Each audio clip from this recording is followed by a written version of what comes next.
And we're live.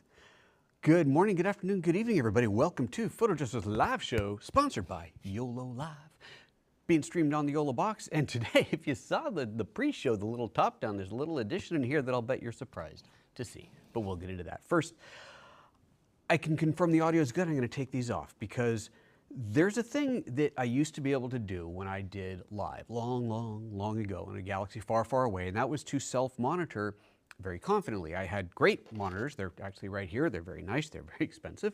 And I had these on a wireless pack, and everything was glorious and in sync. And that was in the day of analog broadcast microphones. Analog broadcast microphones are in real time. Digital are not. Even the best ones, it's just a little bit of a itty bit of a delay, and I can hear that delay through these, and it just kind of bugs me. Now, if I switch this microphone over to this one, let's just take this mic here. Let me get my cans back on. I'll take this mic down and this mic up, and now this one I'm hearing in real time. Now this I could do, but I don't want to do the show like this, like some gangster rapper. I want to be, I want to be able to move around like a video guy, which means that mic goes over there, the headphones come off, and that's just the way it is. I guess some people can handle it. Some people can handle that little delay. I can't. I just can't. So Let's just start off with the comments, see what's going on in here this morning, see who is here, and then get this Rode on the show. The BotRix has joined. That's always good when the BotRix has joined. Edgar from New Jersey. It is 12:30 in the afternoon there. Welcome, Edgar, in New Jersey. I'm going to scroll down and I'm assuming everything is good on sound, or someone would have told me by now.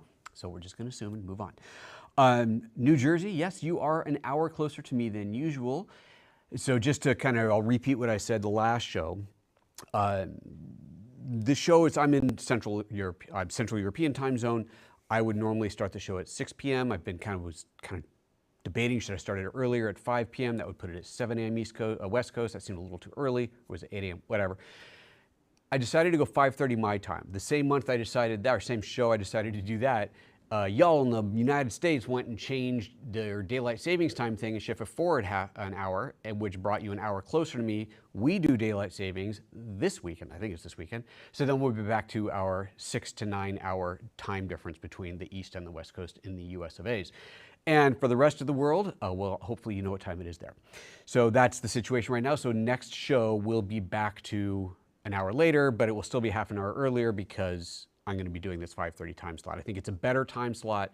For me, it gives me a little more breathing time because I have a hard stop at 1900 my time, so I need to be done. So anyway, so that's that. Anyway, John watching from the UK. I stream with an FX6, FS7, FS5, so you're saying like a Sony or two, and the A10 Mini Extreme ISO HDMI. Fantastic. That's a nice setup. Got some nice cameras. That's a nice setup. I'll bet you have really good autofocus. Seal Beach, California. I love how I always spell California with a K. Reminds me of the show Californication. Damn good show. Hello from Music City, USA, Nashville, Tennessee. Now, Nashville's cool. I've only been once. It was a good time.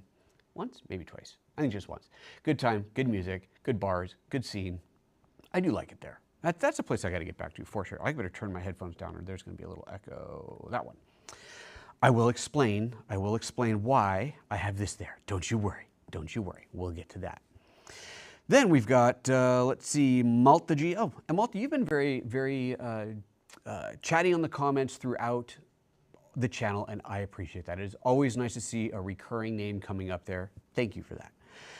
Malta says, for streaming, I hook up 2 A10 Pros, because one isn't enough. One A10 Extreme, wait, hold on a second. 2 A10, I'm guessing he's Mini Pros, A10 Mini Pro, A10 Mini Extreme, and a mini PC to handle the stream. Dang, that's robust. I'm currently testing Ozbot's Tail 2 for streaming because the previous setup was too heavy. I think you asked me about the Ozbot Tail 2. I'm working with this. It might have been you. Somebody did. Don't have one, haven't played with it, but I'm sure it's super cool and fun. Question, did you watch the live stream Aaron did with Frank from Yolo Sunday night, Monday morning? No. And now that you say that, I'm like, and I was going to watch it later. I couldn't watch it live. Frank sent me a message telling me that it was happening. Couldn't watch it live. I think it was not a good time for me. I don't remember why, but anyway, couldn't. And I was going to watch it later, and I completely forgot. I'm going to be honest, this show's a little bit chaotic because Frank made a suggestion of something to add to the show, and I was like, it was very last minute, and I was like, I'll just do it next time. But then I thought, no, I really want to do it this time, so I got that ready, and then everything else I was going to prep just fell apart. So mild chaos, but that's okay. We have a killer show with the Rode thing intact here. Malta GG says, I have the Tail 2, actually 2 of them, only wish they had scratch audio. I don't understand this thing of making webcams that don't have microphones on them. Like just put a mic on them. Like it doesn't have to be good. It just has to be there. Yeah, I'm with you on that. You're right. So agreeing with you, other features the Tail 2 offers outweigh the cons. The Tail 2, by the way, in case anybody doesn't know, and tell me if I'm wrong, I'm pretty sure I got the right one. It's the little PTZ camera, basically a little like follows you around everywhere. Pretty slick. Totally agree. Best camera I found. Well, look at that. Would love to see your take on the Pico Gear 3 mic system that's recently come out. It sounds familiar. Haven't dug into that one. Let me do a quick little Pico Gear search. That was weird. Here we go. Pico Gear 3. Let's switch over to this computer.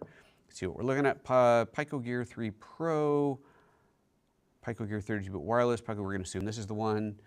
Oh, cool. 6 wireless microphones. That's a big receiver. Oh, that's kind of cool.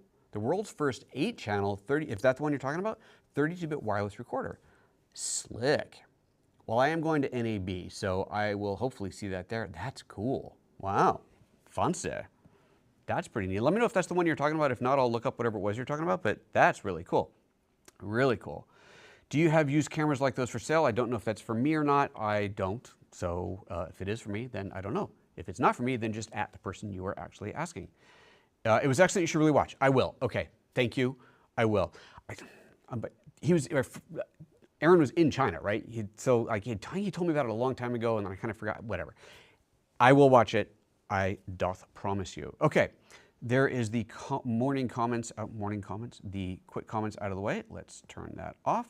And let's get into the actual show. So again, good morning, good afternoon, good evening, wherever you might be. I am PhotoJoseph. This is my live show. This live show is sponsored by YOLO Live because I am using all of their tech, with the exception of a few things that they don't make. And one of them, they said, no, really, it's okay, you can show that. And that would be this. So we're getting into that. But first, let's do a quick overview of what this live setup is, because this is, as much as possible, powered by the YOLOs. Links to everything down below. And by the way, I got to bring this little where's that overlay up? Here we go. As I go through all the gear on here, there are links to everything down below. And there is, as it's streaming right there, a code. PhotoJoseph15 will get you 5%, 5, not 15. PhotoJoseph5 will get you 5% off anything in the YOLO Live store, which includes the YoloBox Extreme, which at $2,000, 5% is $100. Can't argue with that. So the setup, the show, here's what we've got running here. This is the YoloBox Extreme. It is the centerpiece or everything here. The whole switcheroo is running through here. Now, normally the audio is also running through this, but today it's running through here, and we might leave it like that because it's kind of cool. But normally everything runs through here. You do have a robust audio mixing board on here, but we are currently not using the mixing except for the USB-C input. Again, we'll come to all of that. Feeding into this YoloBox, this YoloBox Extreme, is a whole bunch of cameras. So you've got the main camera right there. That is a YoloCam S7. That is their Micro Four Thirds camera, which has both USB and HDMI out. It is a 4K camera. It is a LiDAR autofocus. They call it time-of-flight autofocus, LiDAR. And so it's really, really quick and zippy when you got things right in front of you, and that's that camera. So that is their first camera there. Then for the top down, I have another S7. Now this one is currently set to manual focus because I'm moving my hands around here. I don't want it like focusing, and also the glass can confuse the LiDAR. So we found that this is just better this way. But if I wanted to, I could switch this over to auto. Let's just find that switch up here. I'm sure it's up here somewhere. There it is. I've got it on the lens. And now if I go into auto, we get that nice fast time-of-flight autofocus, like, ooh, I want to show you something here, and that is slick and cool. So we like that, but like I said, for this top-down view, we like to go manual, and now I have to have it up on the big screen while I focus so that I can actually see when it's in focus. There we go. And then we've also got a wide cam, which is the YoloCam S3, which is their webcam. Now this is a 4K webcam, however, the USB out into the YoloBox is only HD. That's just the way it is right now, but you still get this glorious image. And you can see it's a nice image. It's big, it's wide, it's beautiful, and you get to see the whole set, so you can see where that S7 top-down cam is. You get a little wider view of everything. Then I got a couple of wireless cameras hooked up to here. These are not YOLO cameras. These are old Mevo cameras. I've got my rear view here. This is an old Mevo camera here, and it is wireless over NDI, and it's kind of cool that you can do wireless NDI over this. So there's that, and that's just, you know, wireless connected into the box here. And then I have another one that's pointing to the outside, which apparently the camera is falling over. But that's what it looks like outside right now. It is getting darker. And then let's see what else I have feeding in here. The computer, which you already saw, along with a picture-in-picture of that. I have the YoloBox interface itself looped back into here, and to keep the recursive loop thing from happening, I've built a custom little overlay that shows the main feed locked on top of the interface so that you can kind of see whatever I'm doing here nice and clearly. But in case that isn't clear enough, then, or too clear, then we always have the top-down view like so. And then there's like picture-in-picture views. I got the 3-up picture-in-picture view. So if we want to just go all meta on here, you want to see me close, wide, and from behind, you can do that because apparently that's just kind of a cool. I like this one, like all the different views at once, and you can do the 2 of you. Got all the different kinds of views in here. So that's just kind of how the YOLO thing goes. It's a pretty slick box. We occasionally go into specific features, deep dive into features on this, and we're going to kind of do that today via the Rode connection here, which again, I'm sure it's a little bit confusing as to why I'm showing a Rode product, but I'm going to say it again because Frank told me it was okay to do. That's why. So with that said, I think we're about to get into that. Let's see if there's anything else happening in the comments, and then we will go over to that. PhotoJoseph Live. Yes, London drives. It is PhotoJoseph Live. Okay. The RCP2 is far superior to the built-in 3.5 millimeter audio plugs. So the RØDECaster PRO 2, what he's talking about here. Yeah. And actually, I'm glad you said that. You're now hearing me through the same mic, exact same mic configuration that I've always used. However, normally, let's see, where is it? So I'm using the Rode Wireless Pro mics. It's on a lav, but the pack is down here. And normally, let me get this off of here if I can. Yeah, there we go. Normally, it would be transmitting to the little receiver, which then would be 3.5 millimeter out into the YoloBox. That's what I've done every show prior to this. Now, this is transmitting directly to the RØDECaster PRO 2, and then USB-C into the box here. So for those of you who have been to previous episodes, have seen the show before, let me know if the audio sounds any different, any better, any worse, any better, any worse. I want to know. Thank you. Do let me know. Watching from Northern Ireland, excellent. Yeah, he was in the studio talking back about Frank and Aaron together at Yolo Live. There was one on the lake, so there was 2 of them. Oh, really? Man, that's cool. That's cool. I will definitely check that out. All right, what, no 12K? No, we're not streaming in 12K, relax. My God. If you missed it, last episode, I did a little kind of teaser preview of the Pixis 12K, the Blackmagic Pixis 12K, showed off a little bit. I'd only had it for maybe a week or so at the time, and then I released last week a video of kind of my first couple weeks with the Pixis 12K, and it's fun. It's such a cool camera. It's a long video, it's 25 minutes, it's kind of a bit rambly, but it's just one of those stream of consciousness videos, and people seem to have enjoyed it, which is always nice. Thank you for watching and enjoying. And although a couple of people who were like, before you talked about that, you should have dove deep into the manual to understand. I'm like, bro, it was a first look. This was like first impressions thing. I even said on there, I haven't explored this yet, don't know how to do this yet, but here's the cool thing. So anyway, if you're interested in the 12K, check that out. I will be doing a lot more videos on the 12K because I have it for a limited time. It is not mine, it has to go back. And I will be sure to cover it deeply. Frank announced the S3 price would be going up soon. Oh, so if you want to buy one sooner than later. Oh, that's too bad. I'm sure it has to do with all the tariffs and all that good stuff. Am I going to test the latest A10 Mini? That would be the G2, I guess. I probably should. I haven't asked Blackmagic for one. I suppose I should. It took me like 6 months to get the Pixis out of their hands. So I should do a video on that. It's funny, I haven't done anything on A10 in a really long time.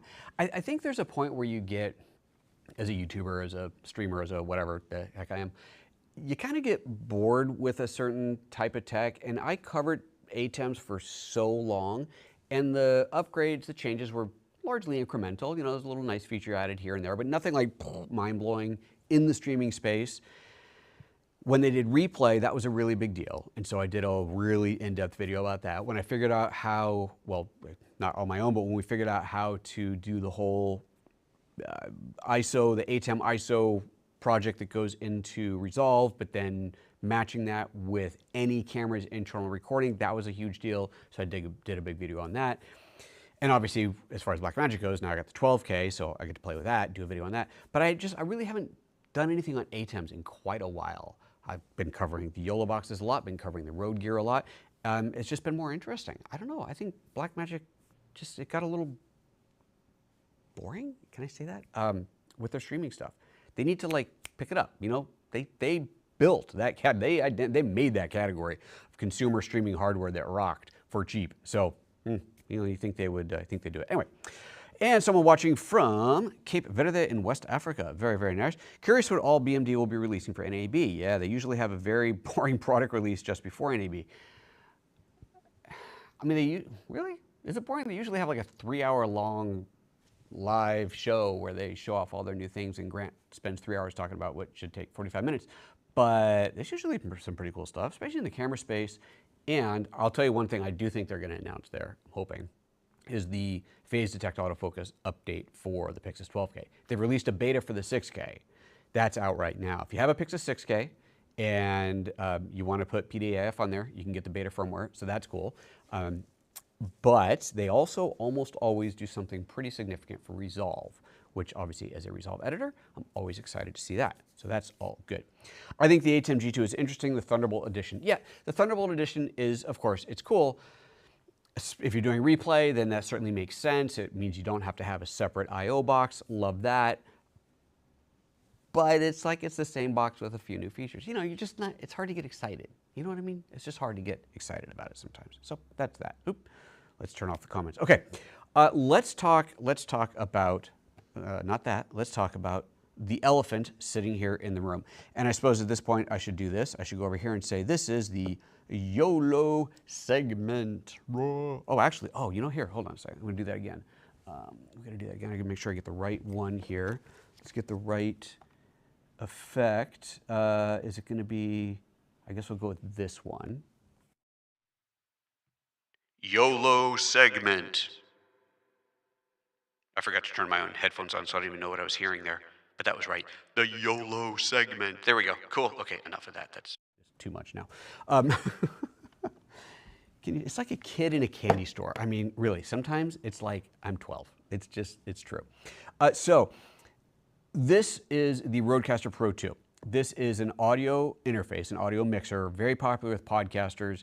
It has multiple inputs, hardwire, wireless, what do you call it? Bluetooth, there's the word. Bluetooth inputs, the silly little voice effects that you just heard, and sound effects. So I can do like sound effects. I can say, I don't know, let's hear it. Let me put the headphones on so I can hear what I'm doing. Say I wanted to do like play a music song. You got a snap in there too, it's required. There's applause. And then of course the best one is the, I'm sorry if that was loud, I just realized that was cranked up a bit. So you have all these different pad effects for doing sound effects, and again, the voice dialogue. The voice things I don't think can be done through wireless, which is why I had to grab this mic and this level up here. And let's turn that back off. But you have different voice effects in here. There's like this digital effect. There's the pitch it up effect if you just want to kind of get a little bit more exciting in there. If you want to probably be scary, you can always do the monster effect. Or if you're trying to bring it to be a robot today, you can be a big robot or a little robot, or just go talking through a microphone. And of course, this is all silly and ridiculous and totally unnecessary, but it's just some of the fun effect stuff that is built into the box. Now that is just a little bit of it. You can totally customize those. Those are just some of the presets. And then you've got all of your audio routing, right? So the way I've got this set up right now is this is the main mic, and that one is the wireless. So if I tap on this, it shows you that it's connected to the Rode Wireless Pro, and you can see the levels coming in and all that. And even if, well, let's do this one. This is hooked up to the bigger mic, and you don't hear it now, but you can see the levels on there. And of course, if I bring this up, then you will be able to hear that, and bring it back down, and you can't hear it anymore. But you have all that control over here. This one's music. So we have music coming in, and that is coming from my iPhone. So there's so many different ways to connect audio to it. So again, the first one is the Rode pack. Well, it's in my pocket. I don't need to pull it out, but it's the Rode Wireless Pro pack that is not Bluetooth. It's its own proprietary wireless setup, and the Rode RØDECaster PRO 2 has a receiver built into it. And I'll actually show you, I can show you how to connect that because I've got a second one to connect in. And then the iPhone is just coming in over Bluetooth. It's the Bluetooth output on there, and I am playing music from, you know, my licensed music collection that I've got on here. I'm just playing it through there, so I've got that as house music that I can bring up and bring down. And I can fade it, right? That's the beautiful thing about having something like this, is I can actually fade stuff very nicely, very smoothly. Love that. Then I've got, because I just wanted to hook up the other mic, I've got the big XLR microphone on there that can be brought in and up. And see, I think this one is set to, all right, that's the computer output. So let's do that. So let's say I go to my computer here, and I'll go to a video that was queued up here, and I hit play on that. And you're watching that, but you're not hearing it until I fade in. Let's go to this top view. Get the right one. On the front, there we go. Standard mic on there. So now, obviously headphone port, you can hear that. So it's great to have the physical fader control, right? I mean, that is awesome. Let me stop that video. It is fantastic to have that. You have that to a degree in software, right? If I go to, let's go to this view here, there we go, and I go to this, then you see I have individual audio input controls, and I can change the levels of each one on here. But just nothing replaces the physical fader. Having those physical faders is fantastic. It allows you to do things like, so here, let's do this again. I'm gonna put the headphones on so I can hear it. Let's do the big mic here so it's better. I'm going to, so bring that dial, that level up, and I brought my little mic down, and I wanted to, let's say I've got show music, and I want to fade my dialogue in while the music's coming on. And I want want to start bringing my dial back up as the music goes out, I can do that. So this is the kind of control that you have that you just don't have when you are doing everything in software and little fiddly sliders and so on. So it's a really awesome thing to be able to add in. And one of the reasons, I think the main reason that Frank said, well, why don't you show this off, is because the truth is a lot of people use this, right? A lot of people do use this as a fantastic, fantastic audio interface, and it's a great pairing for the YoloBox. The YoloBox is an awesome switcher. You've got tons of control in here. You got your graphics overlays. You got your picture, you got all the wells and whistles. Write that one down. Put that on a t-shirt. You got all the wells and whistles. And that actually would be a good t-shirt. Somebody copyright that. And then the way that you get the audio from the box into the box is super, super easy. So there's two different ways you can do it. You can either do it over USB-C or you can do it as a line out. So I'm doing it as USB-C right now. And actually, let me see if anybody commented that the audio sounded any better. A couple of questions. Nobody said that. I think nobody said it. So if you have an opinion, whether it's better or not, I do want to hear. But that's how it's set up now. So let me just show you how that is configured. It's actually really straightforward. If we look at, let's do this. I'm going to go back to this view here. You can see, so this is the audio interface on the YoloBox. And from here, you can see all these inputs that are currently muted, right? They're turned off, right? So that's on. You can tell it's muted because it's gray. So like, for example, the wide channel, that is this camera, but the audio coming in from that is muted, right? And I wonder, actually, it'd be kind of interesting. Let's just go back to this view, and I'm going to turn that on, turn that off, and you can tell me if you can hear that, how well you hear that. But that is the wide, oh no, that's the USB camera. That is the wide USB camera, sorry. So that's coming from way over there, so it's probably really not exactly good audio, but you have that separate control, right? So all the inputs, anything that has sound, look, my NDI camera outside is picking up sound here and there. And then the USB one is currently on, and that's what you're looking at there. Now, I also have, let me move this up to the top so it's easier to see, compare. There we go, move, up, here we go, and there we go.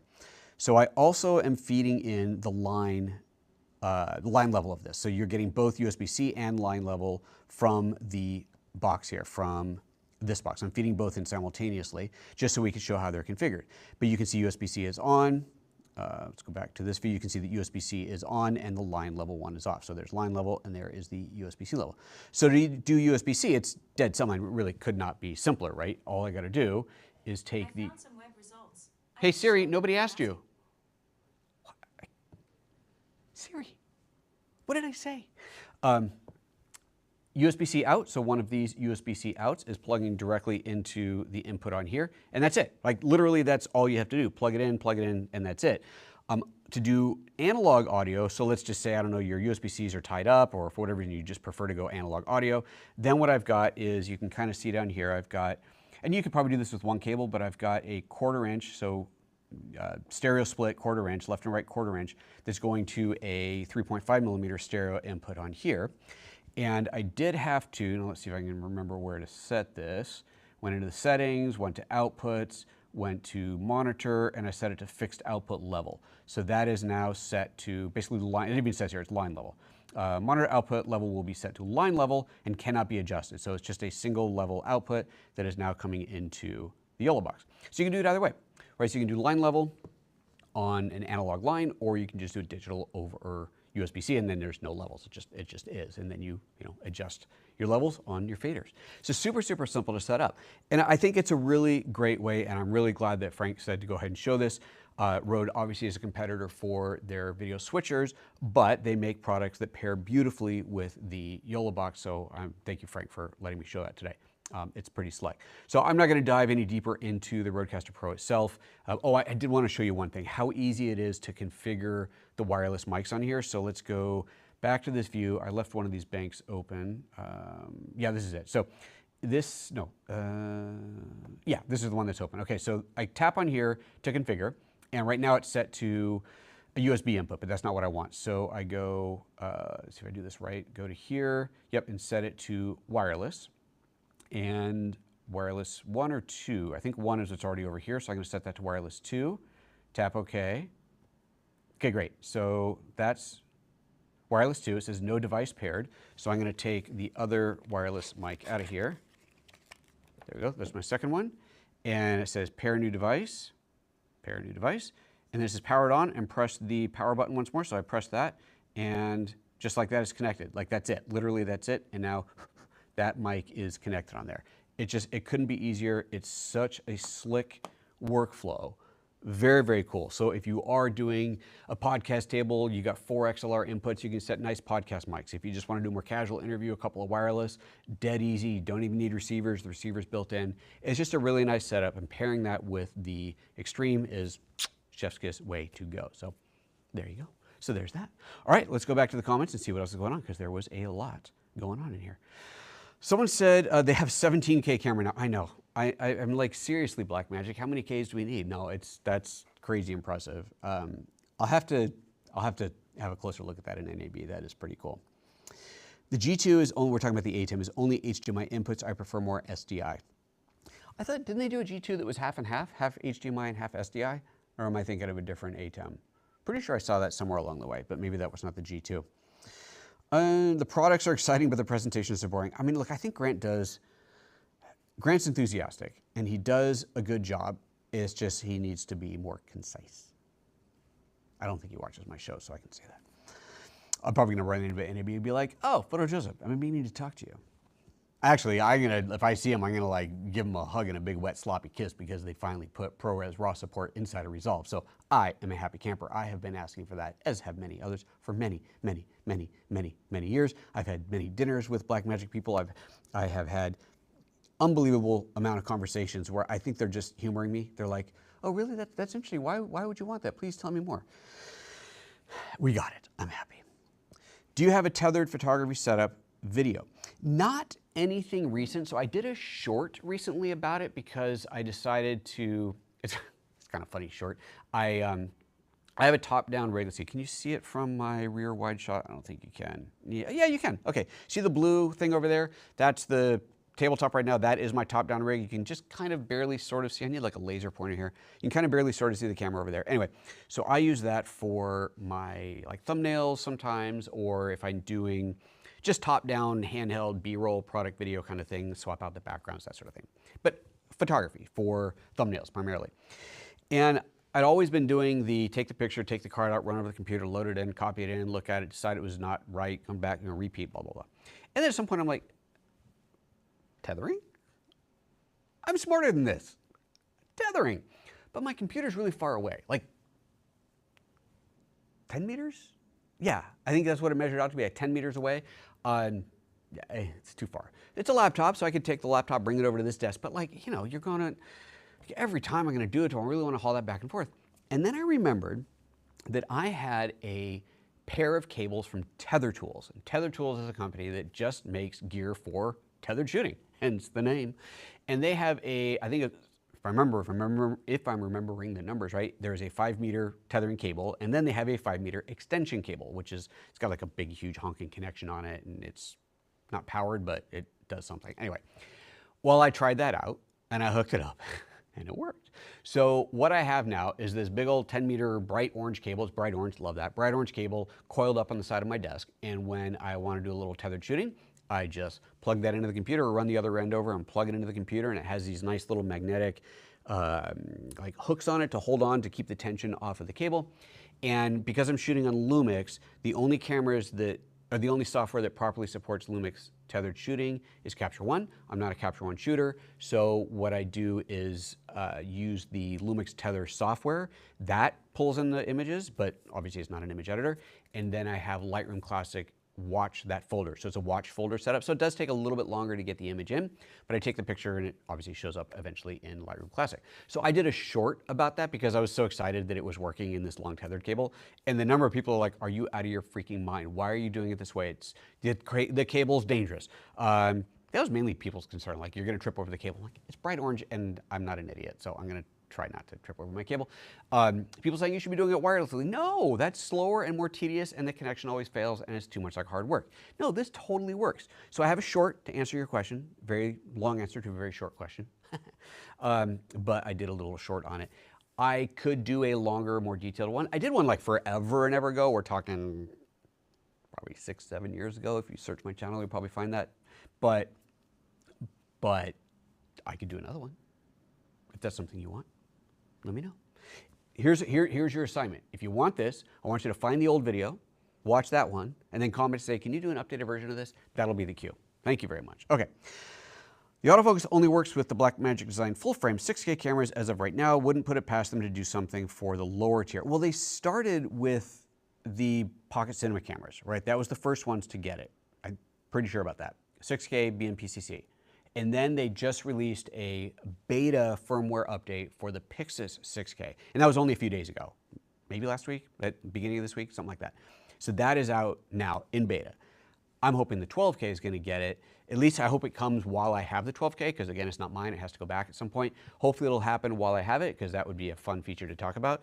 And if you see, speaking of shorts, if you see the short that I did a couple weeks ago, I guess now, where it was kind of a gag fun thing to show just how many pixels you get with 12K. So it's a vertical short, so only 1920 tall, shot in full 12K, shot 12K vertical, so we rotated it, so you had literally full 12K in the vertical resolution. And we started with a wide shot and then cropped it and cropped it and cropped it and cropped it and cropped it until it was 1:1 pixels. And obviously the amount of cropping you can do is insane. But my assistant who ran focus missed focus on it. And I know in his defense, he'd never used the camera before, didn't realize that you could zoom into the monitor more than you could. Like you tapped on it, double tap on it, and it zoomed in. Didn't realize you could zoom in more. I don't know if you autofocus or manual focus, but whatever, it missed focus. Man, the comments. That video got like 20,000 views on YouTube and 15,000 on TikTok. I have everybody saying, bro, you're out of focus. Which honestly, I feel like it's almost rage baiting, and I should do that sort of thing more often because it got the views and it got the comments. And then I did a follow-up video where I apologized, and the follow-up video is funny. If you haven't seen the follow-up, go watch the first one and then watch the follow-up. They're shorts, they're only a few minutes long. Check them out. That was funny. Now that's entertainment. Alrighty, where were we? Somebody's LOLing. Thank you. Attention camera shoppers, today's blue light special is. The speaker. Yes, definitely. That is definitely the right kind of voice for that. I would have probably got the Mackie, but like everyone, I have the RCP, and so getting the RCP2, which was released before the Mackie. I've never used the Mackie. I know it's also a great mixer. Have I ever used anything from Mackie? I don't know that I have. I really don't know that I have. Rode gear, this is kind of this series of videos that I've done, it's kind of the first stuff I've done directly with Rode. They're a great company to work with. They're super cool people. They got great products. So, love that. You love that. Does the Yolo allow to add LUTs? Why, it's almost like I paid you to make that perfect segue in. And yes, they do. And it's a new feature, and let me show you how that works. So, I actually have a setup for this. Last show, I talked about possibly expanding the cameras out into the main studio, and I did that. I was gonna do more setup for that, but because of the request to add the mixer at the last second, I kind of didn't get very far with it, but it is configured. So my phone is like just keeps flashing at me. Let me just get rid of that. I have, where is she? The studio view. So that is, you'll recognize that camera view. That is the main camera view of my main set. What I call it my multicam set because it's got multiple cameras on it. Because that's the one that's set up for, there's 2 tight shots, an overhead, over shoulder, and the front, over the shoulder, and a front roaming camera, which all configured to 5 multicam camera set. So I've only got one brought into here now, but this is coming in full 4K. However, it is feeding in a log signal and there is no LUT applied. But to answer your beautiful question, what I can do, let's do this view so you can see how it works. I will go, let's see here. What's the right way to do this? I'm gonna have to go this view and then tap on here and say LUT. There we go, so there's that view. And I've already copied in the LUT, but you would just tap on this, go plus, and then you have a LUT that you've copied onto your SD card. So that's how you copy the LUT over. I've already copied one in. I can enable that LUT like so, and it defaults at 50% intensity, so I can bring that up, and there you can see that you now have a LUT applied. I'd actually quite appreciate that you can just kind of scale that back, because a lot of LUTs are too intense, but in this case, this is a log direct 709 LUT, so you wanted it full intensity, but if you were doing something that was a more effect LUT, just a look LUT, then it's great to have that intensity capability there. So yes, that has now been added. So if I go back, let me go back to this view, I can add that to any input, right? So main 8 cameras. So I'm going to tap on, so you see the little tiny guy up in the corner up there, that little widget there. So you kind of tap on that and it brings up the options, and there's LUT. So there's the LUT. So I could add that LUT to this, but this is going to look terrible because this is already, you know, a Rec. 709 image. So, but that's, you can add it to anything. Last episode, I talked about how you can use DaVinci Resolve to, oh, actually, I didn't show that. No, that was something I was going to show in another episode. Okay. I will show how you can use DaVinci Resolve to generate a LUT and output that to bring into here to make your cameras match, which is a pretty cool thing to be able to do. So yes, you can bring in a LUT and you can apply it to any of the inputs, including the ones that you shouldn't be applying LUTs to. So there, thank you for that question, because that was perfect. Yeah, at the church we use SDI, so we have the ATEM Television Studio 4K8. Right, that's the only other 4K switcher, right, without getting into like their big rack-mounted switchers. Yeah, there's not much that does 4K. People are always surprised, but 4K is still not that popular for live streaming. This show's in 4K. This is in 4K. We're streaming this at 4K because we can. That's the reason. But yeah, most people still aren't. I'm old, 66. Hello, old 66. I want audio on YoloBox and a video on the VideoBox. Hey, not gonna argue with that. It's a great way to go. It does keep things simple and separate. It's got wells, it's got bistles. What more could you ask for? The wells and bistles, man. The wells and bistles. I'm telling you, it's the new catchphrase. There you go.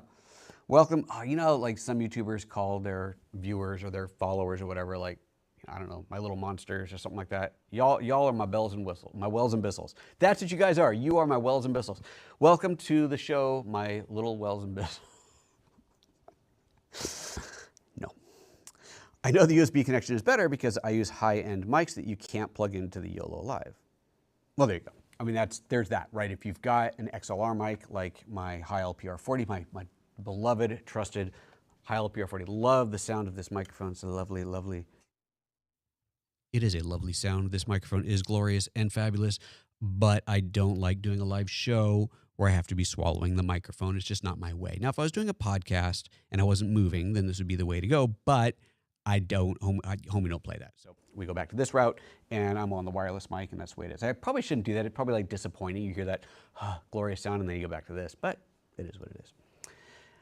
Nope, that OC Go Stream, don't know what that means. Somebody else. OC Go Stream has the SDI HDMI switcher. In fact, for the churches I support, most new install are OC, as they're so much cheaper and fix the problem with the BMD ATEMs. Interesting. Well, there you go. Options, options, options. I'm streaming conferences over the Optimus XCast. Really? Somebody actually used that. So you're the guy that bought one. Wow. Looking to upgrade to the A10 Mini Pro ISO, what would be the sleekest solution with the latest tech? Well, I mean,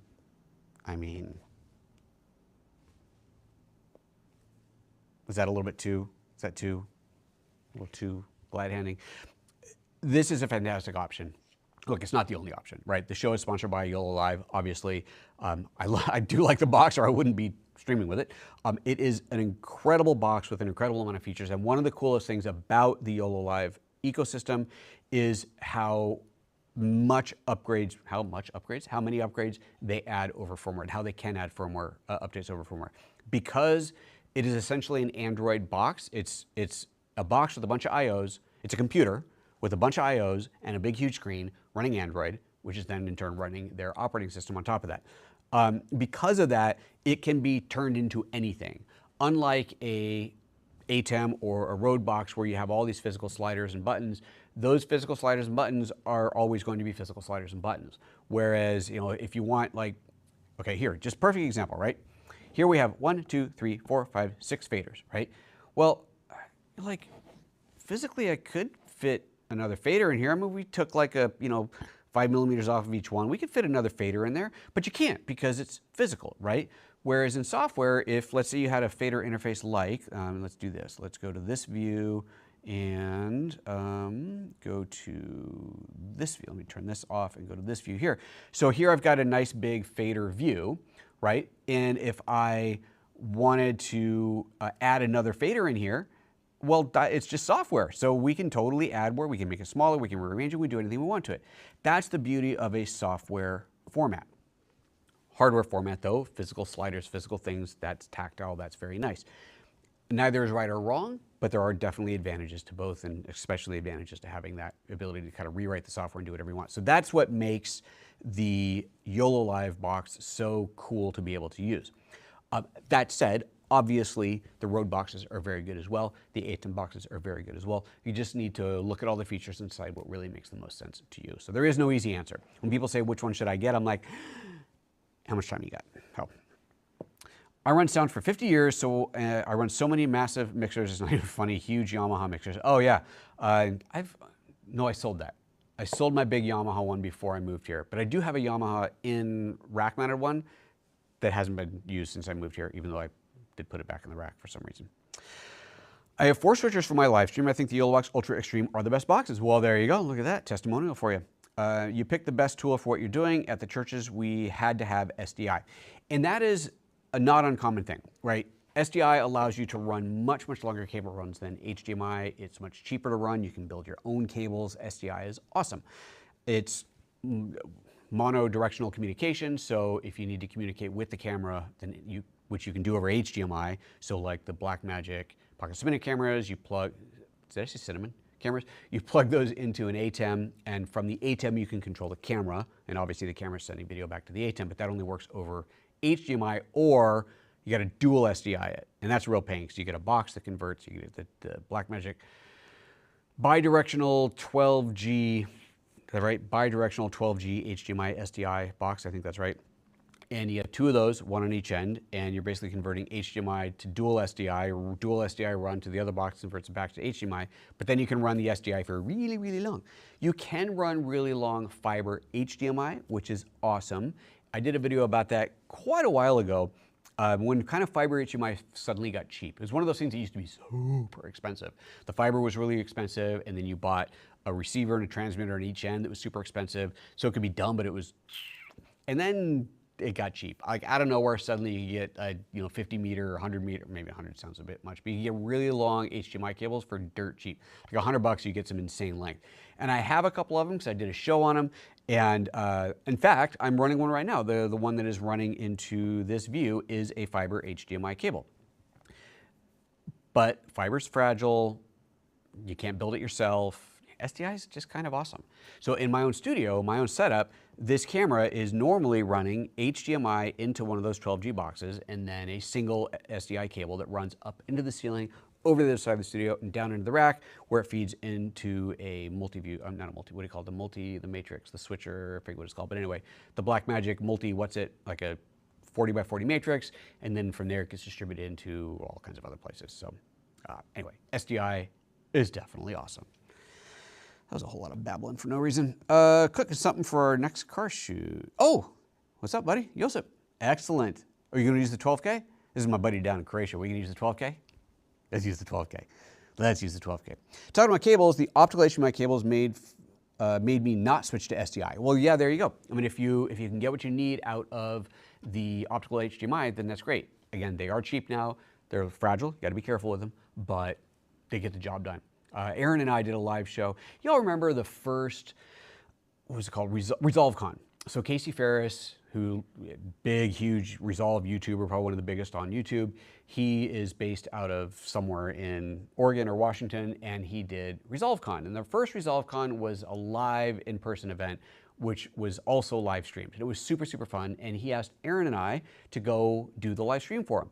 And it was super fun. Aaron and I actually did a really super awesome live show follow-up to it, just diving into everything that we did and the problems we were in, the challenges we had, and what we did to fix them, and so on.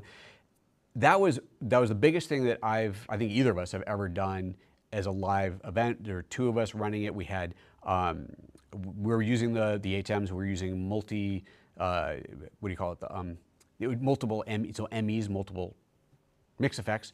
So we had one ME that was going to a projector, we had another ME that was going to a live stream, and I think we had a third ME going to an overflow room.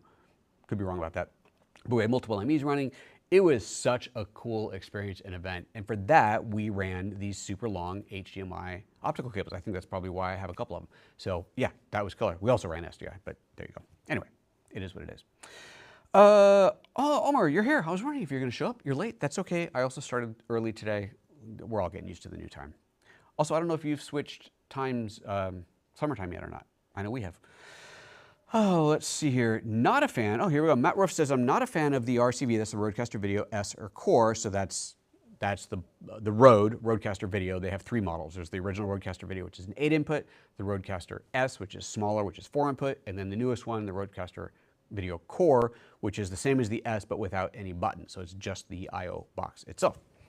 Let's see why. I want the buttons. I want the sound in one box. Oh, and the video in another. Okay. I think it's scrolling off. I want the sound in one box and the video in another.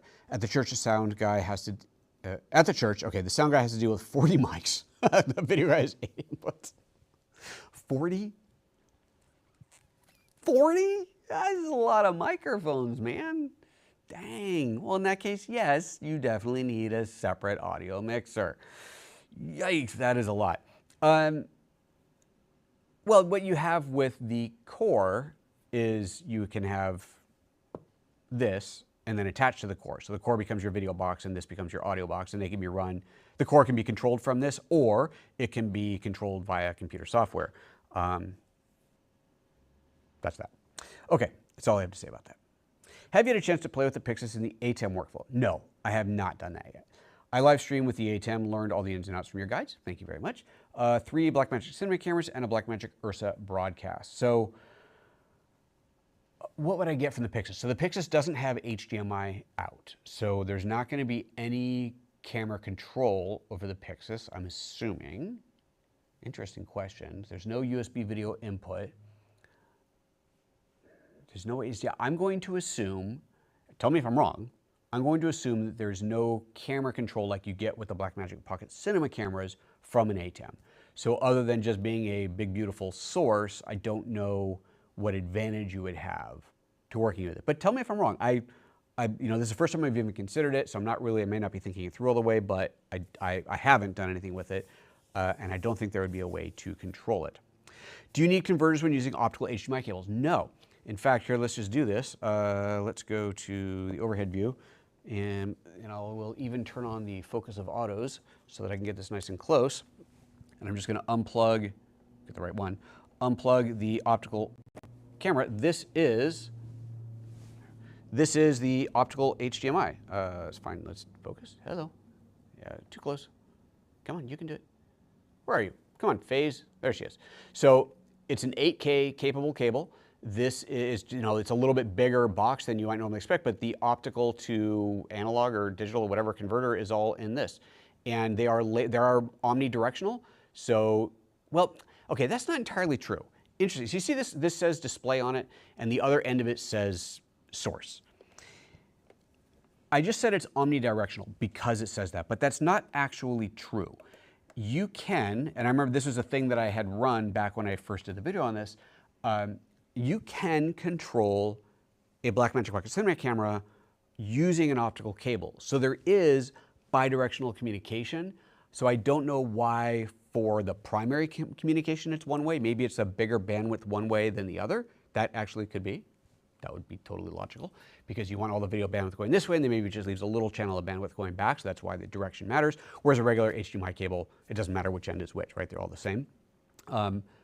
That probably actually makes a lot of sense. So that's probably the way it is. But yes, you don't need any special box. It's just literally the end. And I haven't looked at the pricing of these on Amazon in a long time, but seriously, it was like 80 bucks or 100 bucks for, I want to say 50 meters, but that seems excessive. But long. We're going to look it up because that's what we do here. That's what we do. We can look it up. Let's pull up the Amazon. I'm going to go to the German store because I'm in the Europes. And we're going to, so I'm looking in the business, so you're going to see prices without VAT. What are we looking at? Fiber HDMI. Let's just see what comes up. So that's only 10 meters, 15 meters. Where does that say the meter length? Somewhere on there it's going to say meter length. 48, okay, just that one's a mystery. 10 meters. I don't know, a really long one, 12 meter. 25 meter, okay, we're getting somewhere. Let's just see if this one has, oh, that one's got actual little plugs and adapters. That's kind of funky. But let's see, you can get up to 30 meters. What does that say, 40? What does this say? 100 meters, Jesus. Okay, 100 meter fiber HDMI for 170 euros, 200 euros with VAT. Good grief. 200 euros for a 100-meter cable. That is nuts. That is crazy. Wow. Okay, let's go back and we'll look at one more model. That is, wow, I'm going to get myself positioned in the camera properly. Let's see what else we got here.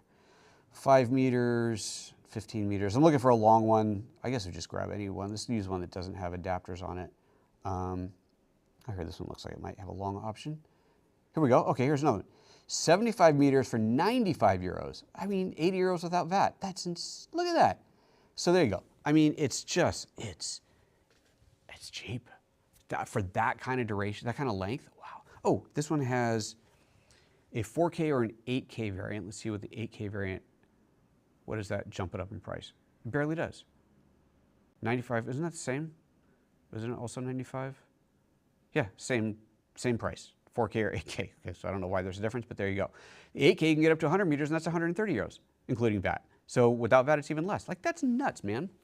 Okay, well, there you go. They're cheap. If you need a long one, you got a long one.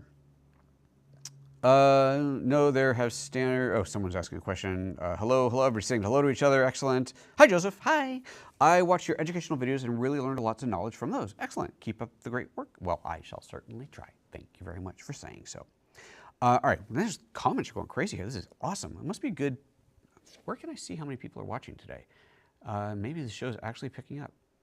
No, you guys are just really, really active today. So thank you.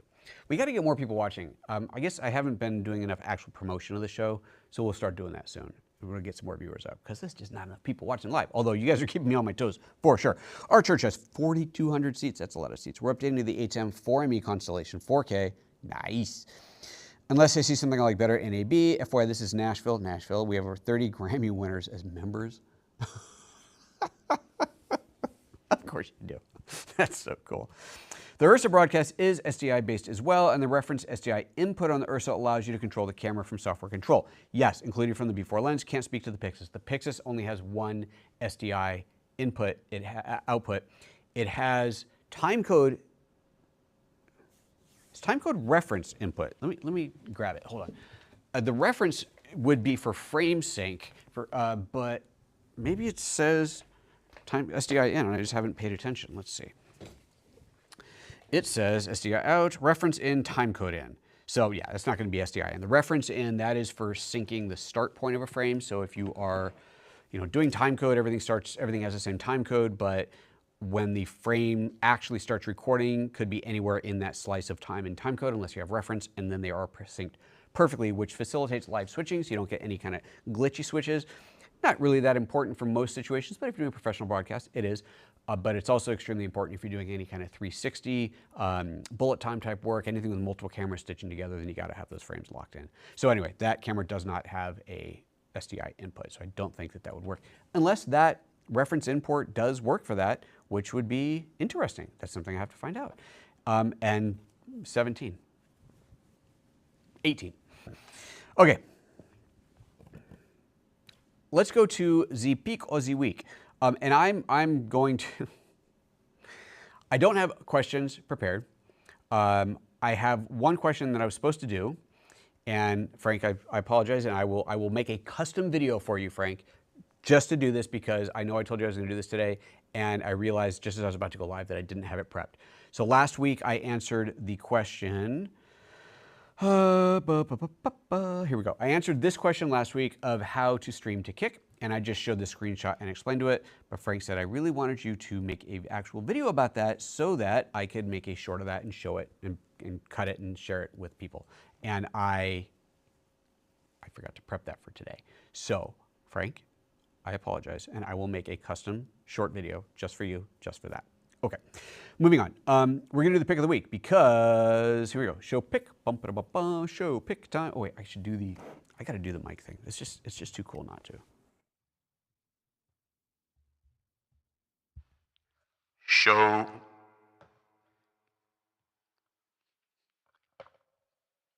Show pick. All right, is that cool? Does it work? I don't know. Maybe someone should take this box away from me. I'm gonna do the entire show in the monster voice. Anyway, show pick. Okay, water. Show pick is water. Drink your water, boys and girls. Show pick is a teaser of a video that will be out hopefully tomorrow. It needs sponsor approval. It's sponsored by Skillshare. Love that. I am releasing a video, hopefully tomorrow, that is a white balance masterclass. And if you're thinking, I don't know what white balance is, you have to watch it and see if you really do. It is, you talk about rabbit holes, man. You're like, oh, white balance, it's like a 5-minute video. No, I think the full video is it 25 or 35 minutes? It's a long video. It's definitely a masterclass.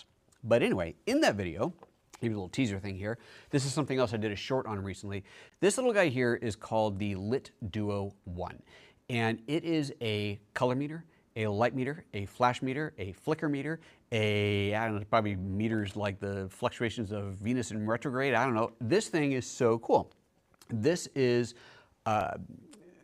actually manufactured, how cool is this, here in Slovenia.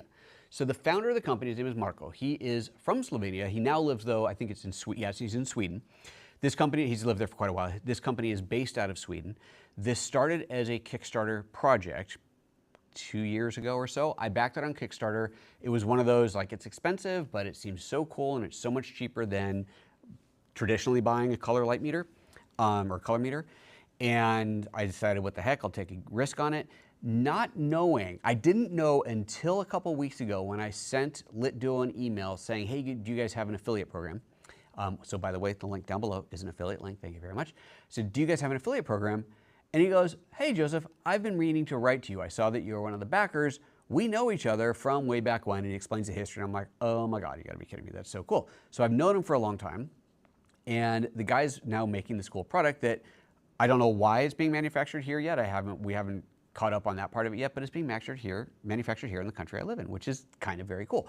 But this little guy here is a color light meter. Now, I'm gonna give you kind of the same demo that I did in the masterclass video, and just because it'll give you a teaser of what this thing can do, but this is just one minor little tiny part of what this does. So first of all, let's go ahead and switch this back to autofocus, and we're gonna go to, actually, you know what I'm gonna do? I'm gonna bring this, that's why I set this up this way. I'm gonna bring this down, look, see if I can do this without breaking anything. Let's go to the wide shot so you can watch me drop a camera. What am I doing wrong? Seriously? I'm smarter than this. Loosen, loosey-goosey. Oh, there it goes. Okay, it's just tension. All right. Oh, great, and now this moved. Oh, excellent. Wow, man. I'm just winning today, aren't I? Huh, interesting. I guess I gotta turn that the other way. All right, let's see. Is this now, do I have this set up? Did I put it in autofocus? I guess I did not. Let's, excuse me while there we go. Okay, can't even see that. Yes, there we go. Is it working now? Yeah, I think that's right. Yes, there we go. Okay, so this is the Lit Duo 1 meter. And I'm just going to turn it on. That would probably be a good place to start. And it's going to focus on. I feel like the glass. What is going on here? I think I'm about to go into manual focus again. And we're going back to manual focus. Maybe it's the lens that I have on here. I guess I need to talk to Frank about this. Okay, we're just going to go manual here and lock it in like so. Alrighty, so let's get this thing out of the way. When I push, well, first of all, so we're seeing color temperature and tint variance in here. And this needs to be closer to the camera. Let's do it like this. And I will just hold it like so. You can control what information you have on here. You have an immense amount of control. So if I hit the menu button and then I go into the color temp, menu button, oh yeah, here we go. And then settings, I can choose things like constant measuring. Actually, I'm gonna turn that off right now. I can choose what displays are gonna be in the color temp, spectrum meter, all kind of, anyway, it doesn't matter. You have a ton of amount of control over what you actually see in here. Oh, here we go, this is what I was looking for. Tint units and steps, sound, display more units. You can have additional units displayed on here at once if you want. I've just got what I want on here, which is temp and tint. And then when I push the orange button on the side, it takes a moment and then it measures. So there's the color temperature. Okay, so that's awesome, right? And you can, of course, you can do this to measure the color temperature and set your camera to that. But as I say in the video, that might not be the best use of it because every sensor does read color a little differently, right? We're like, oh, Sony sensors are a little bit green and Lumix maybe a little red and or Canon's a little red and whatever. Everybody's got sensors a little bit different. And then of course the lens, and then of course whatever filter you have on there, all of those things could be affecting the color temperature. So your best white balance, your best color temp, even accurate color temp is going to be by just doing a custom white balancing camera, right? I think that's pretty much universally understood. But what you can do with this is balance the color temperature of multiple lights. And so how many times, you have two different lights and you're like, all right, this one's set to 5500, this one's set to 5500. They aren't the same, especially if they're from different manufacturers.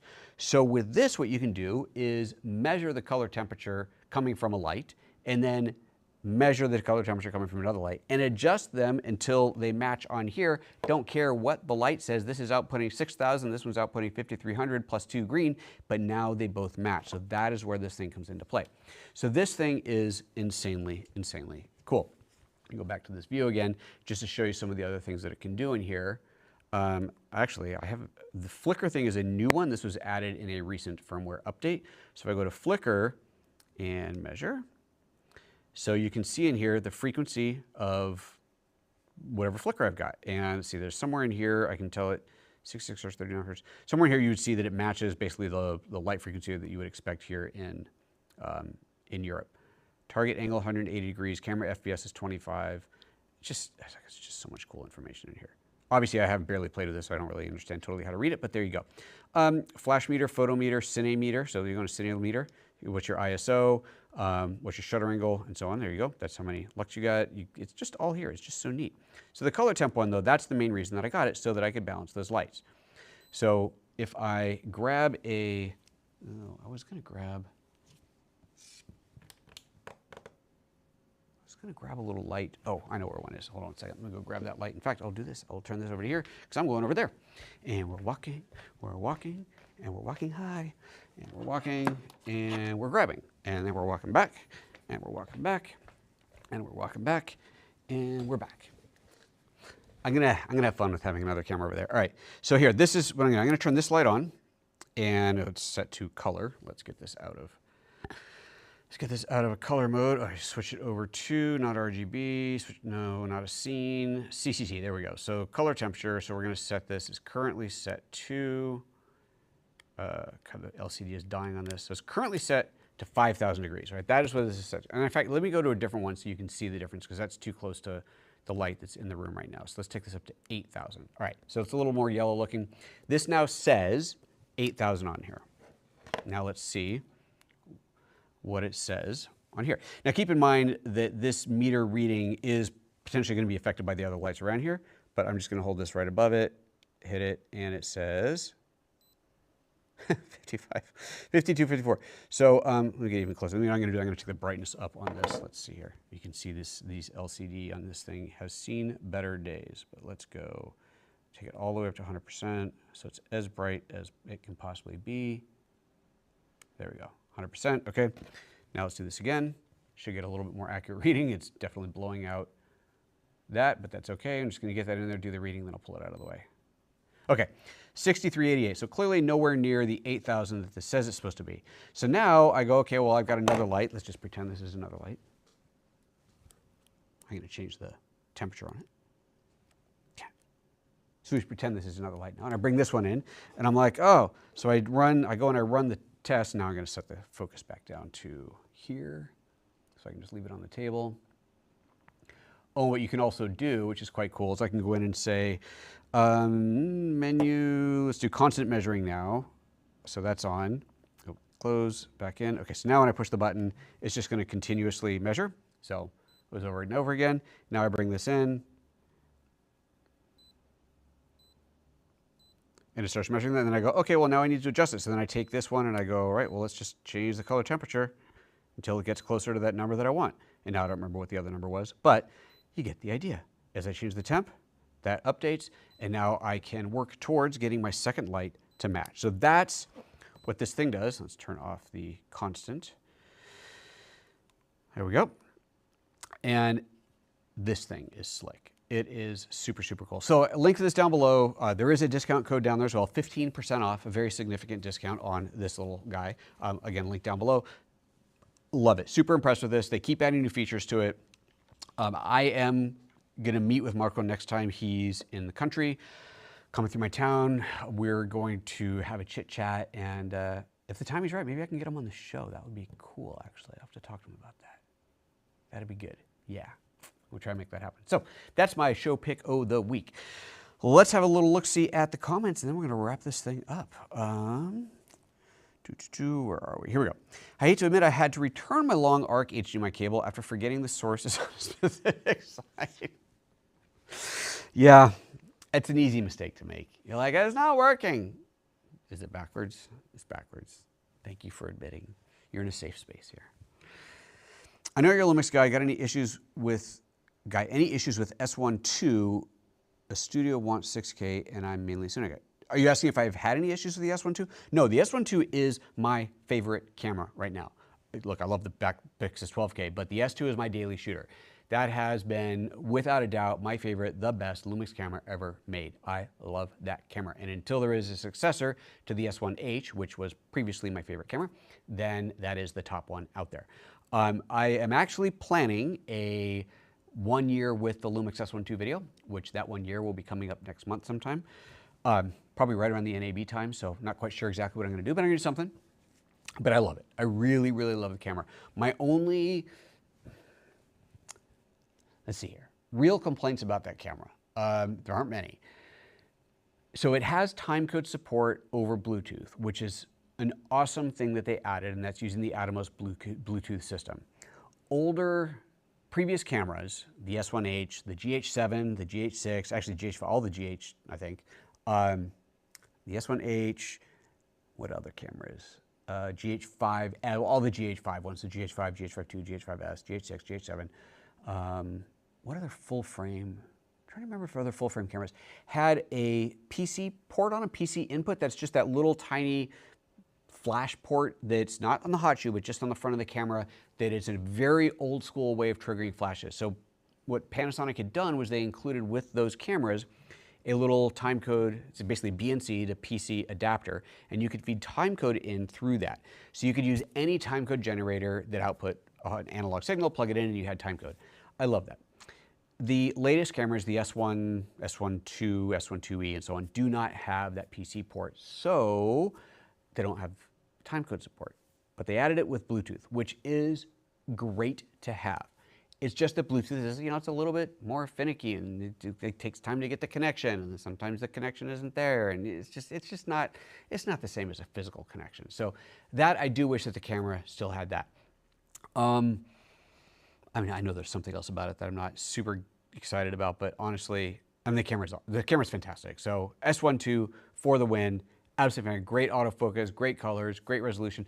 I've never used the S1R2, so the bigger high resolution one, for any period of time. I had one for like 5 minutes and then I had to send it somewhere else. The folks who use that one more really like it. They say there's something different about the colors in that. There's something different about it that just makes it a little bit better, and they really like it. And of course, then you got 8K if you want the extra resolution. But I shoot 6K open gate on the S1R2, on the S1 II all the time. And if you pair that with the Blackmagic, delete that part. If you pair that with the Atomos Ninja, Ninja TX, the latest one, the Ninja TX, if you pair it with that, you can record ProRes RAW, OpenGate 6K ProRes RAW onto the Ninja TX. Now that is fantastic. That is super, super cool. Or you get the Blackmagic Pixis 12K and shoot 12K OpenGate RAW. Anyway, hopefully that helps. Frank said only 3 lenses are supported on the camera on the Air&Stream All-Prom. I know, and this is one of them, but I don't know, man. Would you go YoloBox Extreme over the Rode Video Core for an existing RCP2 user? Okay, well, so first of all, if you have, the Video Core only has 4 inputs, right? I think the Video Core, all right, let's talk about that. I think this is a good question. Actually, I'll leave that up. The Video Core is a really cool way to add video inputs if you already have an existing RØDECaster Pro 2 type setup. You got all your analog, your audio set up. You just are looking for an easy way to add video to your system. It's a no-brainer. Like, it's super easy to do, and you can control it from this, right? You can control, oh, I moved the camera. You can control it from here, which is very, very, very, very cool. Or you can control it from the computer. Love that. But you don't have a physical separate setup. So if you want the physical buttons to push, you don't have that. Now you can take a regular RØDECaster video and then you have your physical buttons, but there's no, you don't have that whole connection between the two devices. Is that going to come? I don't know. People have asked, but it doesn't exist today. Would you be better off getting a YoloBox Extreme over the RØDECaster video? Not the core, but the other ones. That comes down to what you prefer, right? Clearly, these two devices work together beautifully, and they're completely separated, right? You have all of your audio handled on one device, your video on another, and it's just simply taking the audio out over USB into the YoloBox, and away you go. That is a really nice way to work, and I really like having this setup. One of my complaints about the YoloBox had been that, like when I'm starting my show, I can't fade the music out, at least not easily. Can fade my microphone up. It's like it's all quite cumbersome to do, but this control surface allows me to do all of that, and I love that. I would say there's no easy answer to which one you should get. You know, it just obviously depends on what you're doing with it, but look at all the features. I've done videos on both products. I've done in-depth videos on the YoloBox Extreme and on the RØDECaster video, their entire lineup. I would watch all of those, and you're just gonna have to come to your own conclusion. It just really depends on what you need and what you like. You know, there's a lot of it depends in there, but fortunately the education is available. Your DaVinci Resolve Multicam plus ATEM prep video actually helped me use a different workflow. I had 3 cameras, and all I did was copy all 3 into one multicam clip. I feel like there's supposed to be more to that sentence. Oh, there is. Sync the timing, and then copy that multicam clip to each of the individual cameras. This ended up letting me skip the ATEM entirely, work directly with the cameras. It's super smooth. So, okay, well, so, yeah, so you're just doing a multicam comment, or 3 cameras, all I do is copy all 3 into one. Yeah, okay, so that's, and maybe I'm misunderstanding your question, but I'll answer what I think it is because it might help somebody else. So to kind of back up, the video that he's talking about, the multicam, ATEM multicam video, how do we do this without spending an hour on this? The ATEM ISOs have the ability to record multiple, the ISO inputs, so all your video inputs, and your program, any XML file, which the YoloBox does as well. Now, by the way, I did a demo on that last show. And then you can take that into DaVinci Resolve, or you can convert it to another editor if you want to. And you can kind of re-edit your show, right? Oh, I switched to camera 1 too late. I went to 2 and it should have gone to 4, or whatever, that sort of thing. You can re-edit it, which is slick. If you own a Blackmagic Pocket Cinema camera, if you were using those, then there's a really, really smooth workflow in Resolve to take the raw files from the 6K or the 4K camera, drop them onto the timeline. Resolve automatically swaps them out. It basically treats the recorded ISO streams as proxies, and you now have your show is recut in 6K or 4K, and that's fantastic. Love that. The problem with that was always that you had to have the Blackmagic cameras. So through a couple of different processes I won't go into now, we figured out a way to take the video stream from the video file from any camera and drop them into that multicam thing. So you can now, you didn't have to have a Blackmagic camera. You could literally have any camera in the world. You could be shooting on your iPhone, and you could take that source file from the camera, swap it out on the timeline. That's amazing. What if I understand what you're saying though, MultiGG, is that you are not needing the ATEM for anything. So just a traditional, forget about the ATEM, a traditional multicam workflow is one of the basic tenets of Resolve, and really any NLE. And I do this literally every episode that I edit is shot multicam. So when we're talking about this set here, that is a 5-camera set. Not always using 5, but it's a 5-camera set, and I also usually have other inputs like the recording of an output screen and so on, and I will drop those into a 6 or 8 stack multicam. And all you got to do in Resolve to make a multicam, and same on any NLE, is select all your video clips that belong together. And if you were fortunate enough to be working with timecode, you select them, you say sync as multicam, use timecode as the sync point, and it's instant, and that's glorious. But if you don't have timecode, then you can do it by audio, so as long as all of them have an audio track in there. And if one of them is missing audio, then you have to do one visually, then it's just what you have to do. But you can build that multicam setup. It has nothing to do with the ATEM. So that is an always basic tenet of it. God, it makes me think maybe I should do like a full multicam, how to build a multicam thing. in Resolve. That could be kind of fun. I keep kind of shying away from doing dedicated Resolve videos because there's so many really, really good DaVinci Resolve creators on the platform. I just feel like you really don't need another one. But if that's something that's missing from your life, tell me, and maybe I can do it. Okay, I'm from Hungary. Hello, Hungary. Welcome, neighbor. Thank you for your informative videos. You are very welcome. Nice to hear you live. Chris Fenwick, my man, buddy. Good to see you. Haven't seen you in ages. You going to NAB this year? I'll be there. Look me up. You got my number. Yeah, I'm a Tentacle Sync timecode guy. If you're using Tentacle Sync and it's got analog out, then you can just plug that into anything, and that's why analog for timecode is good. And you have companion support for the RCV core. Yes, you do. Companion is awesome, and that is on the core. I have some old... Okay, Fenwick. Chris says old Apple clips. So I used to work at Apple a long time ago. Chris used to do video editing for Apple for some of the tutorials that we did. So in like the early 2000s, I did a series of training videos for Apple that Fenwick edited, and we would shoot them in his studio. And he's got some funny ones. He's got some funny ones, and now he's trying to sell them. That sounds like Fenwick. Love you, buddy. Oh man, I'm talking choice outtakes from the set. Okay, and where's the ban button? That's a good one. That is a good one. And I look very different today than I did back then. My God, what a difference. Okay, I think we're calling it. That was a good show. That was fun. I hope you guys had fun. That was a good one. I feel like the vibe is coming back. I'm getting there again. It's starting to come back together. Frank, I will do that video that I promised for you. I'll do that tomorrow. And we're good. Okay.